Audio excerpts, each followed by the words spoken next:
Hey, welcome to We Eat Films. I'm Megan Wigmore. And I'm Rebecca French. And today we're reviewing The Lovely Bones.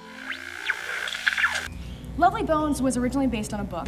It's a really interesting plot based on a girl who was murdered by her neighbor, and it kind of takes place in between kind of an odd, confusing world in between heaven and earth as she tries to cope with her family from where she is.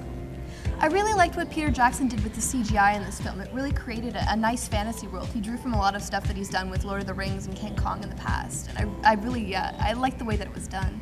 I thought the script was really fast. I personally didn't really have an emotional attachment as much as I hoped towards the end, especially because the subject matter is so intense, and you'd expect that if a young girl is murdered, you'd be really passionate about it by the end of the movie. I felt like they were trying to reach too far and include too many genres to try and reach as many people as possible, when really it didn't feel like there was much of a target audience. Like, the movie's rated PG-13, but in the book there's a violent rape scene before she's murdered, and that's not shown at all in the movie. Yeah, no, that was something I did notice myself too, especially because I was sitting with a friend of mine, and she even mentioned there's some parts I felt that the subject matter would probably be a little too intense for someone who is 13 years old.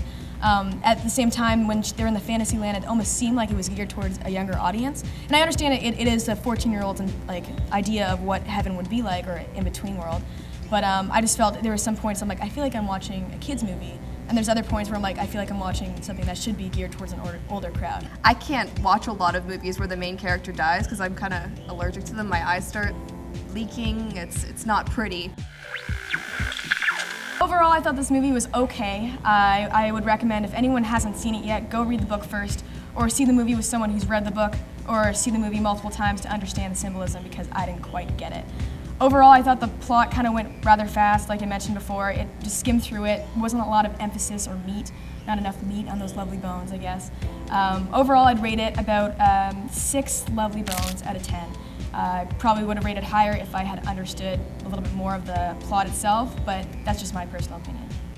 So with book-to-movie adaptations, usually are better off reading the book first, but I don't really feel like I lost anything not reading it. The acting was great, the CGI was entertaining, overall a pretty good movie. I walked out of the theater feeling a little bit like I wasn't sure who the movie was supposed to be for, but overall I'd give it 8 lovely bones out of 10. It had enough meat on it for me. And Rebecca is wrong.